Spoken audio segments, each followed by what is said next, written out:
বরাক দর্পণ studio. নমস্কার, news Barak দর্পণ studio থেকে সবাইকে শুভ সন্ধ্যা। আজকে বেশ কয়েকটি গুরুত্বপূর্ণ খবরের সংক্ষিপ্ত আপডেট। আজ অসম থেকে মেঘালয়ে যাবে না কোনো যানবাহন। মেঘালয়ে অসমের গাড়ি চালকদের উপর হামলা, খুব অসম ট্যাক্সি চালক সংস্থা। আজ দিল্লিতে প্রধানমন্ত্রীর সঙ্গে অসমের মুখ্যমন্ত্রীর বৈঠক।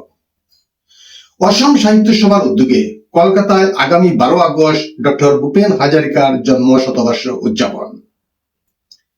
রেশন কার্ড পুনঃ পরীক্ষা, অযোগ্যদের 27 আগস্টের মধ্যে কার্ড জমা দেওয়ার নির্দেশ।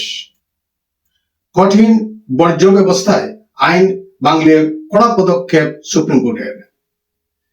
ছাত্রদের আস্থা ফেরাতে একদিন এক বিদ্যালয় কর্মসূচি কেন্দ্রের।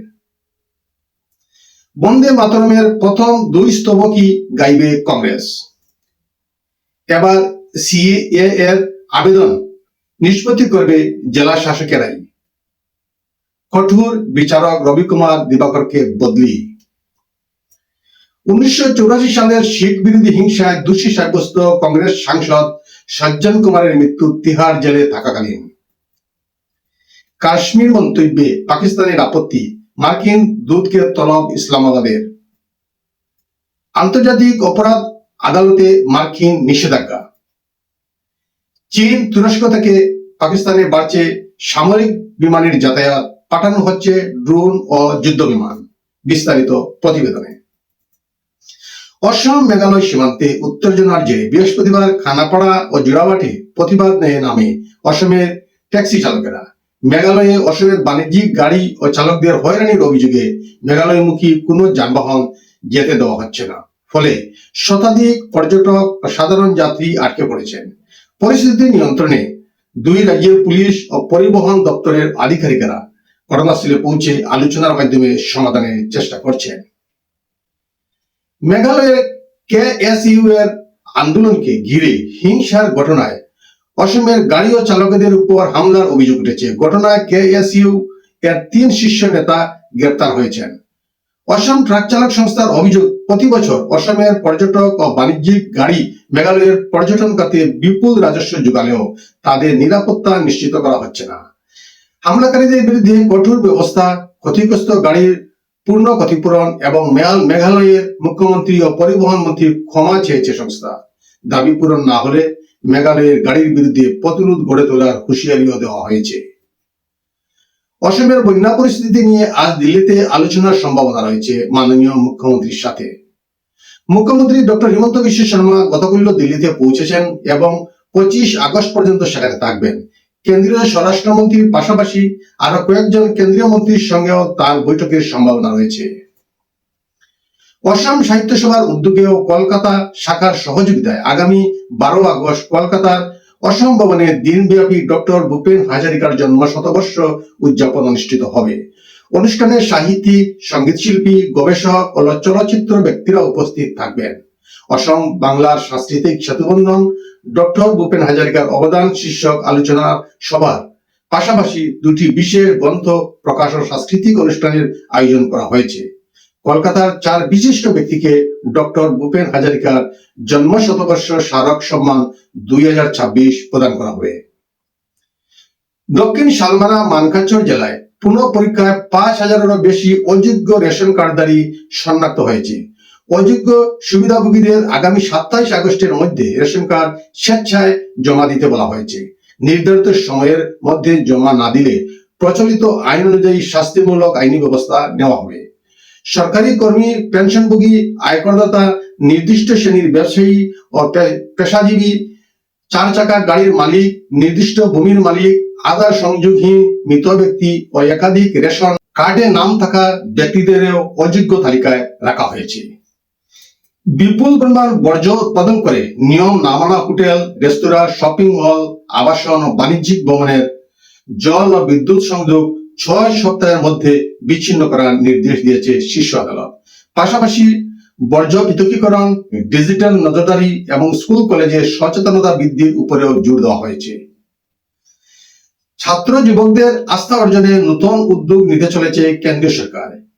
একদিন এক বিদ্যালয় কর্মসূচিতে প্রতিদিন একটি করে বিশ্ববিদ্যালয়ে গিয়ে পড়ুয়াদের সঙ্গে কথা বলবেন কেন্দ্রীয় মন্ত্রীরা।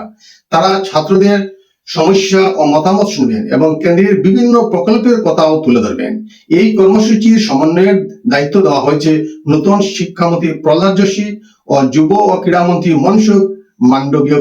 অন্যদিকে ছোট ও মাঝারি শহরগুলিতে রাহুল গান্ধীর ছাত্র কি গুঞ্জ কর্মসূচি আরো বিস্তারের সিদ্ধান্ত নিয়েছে কংগ্রেস।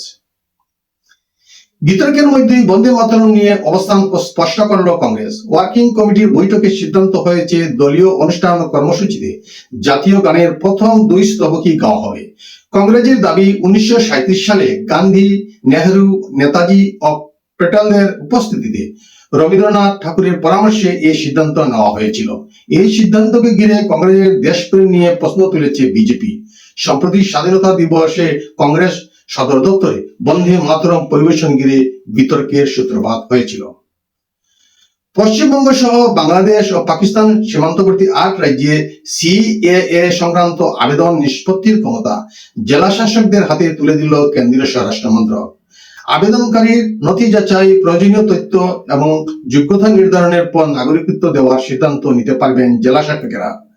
অসম ও ত্রিপুরার জনজাতি অধ্যুষিত এলাকায় এই নতুন নিয়ম কার্যকর হবে না। উত্তরপ্রদেশের মুজফ্ফরনগরের ফাস্ট ট্র্যাক আদালতের বিচারক রবি কুমার দিবাকরকে জেলা অতিরিক্ত বিচারক পদে বদলি করা হয়েছে। 4 মাসে 10টি মামলায় 22 জনকে মৃত্যুদণ্ড দেওয়ায় তিনি আলোচনায় ছিলেন।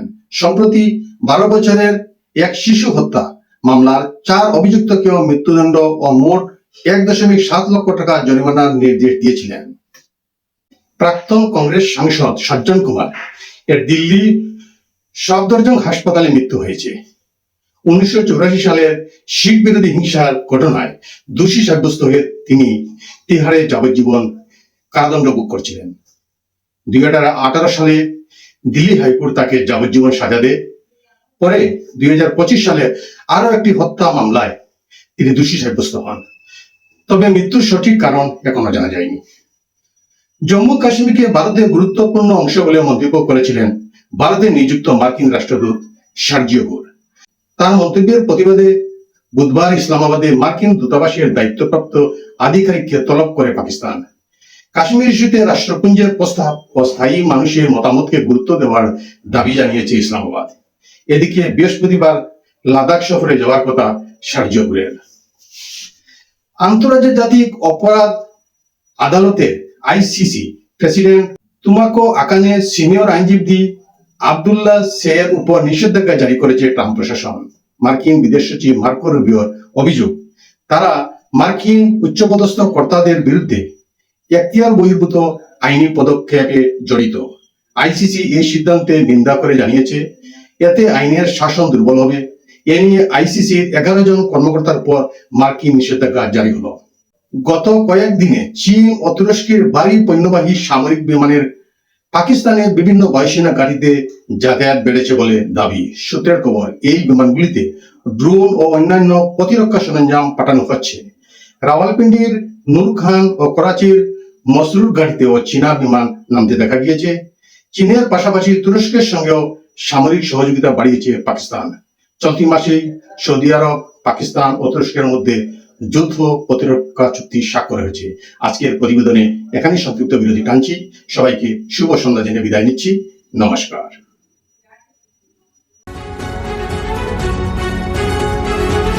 न्यूज़ बौराक दर्पण स्टूडियो।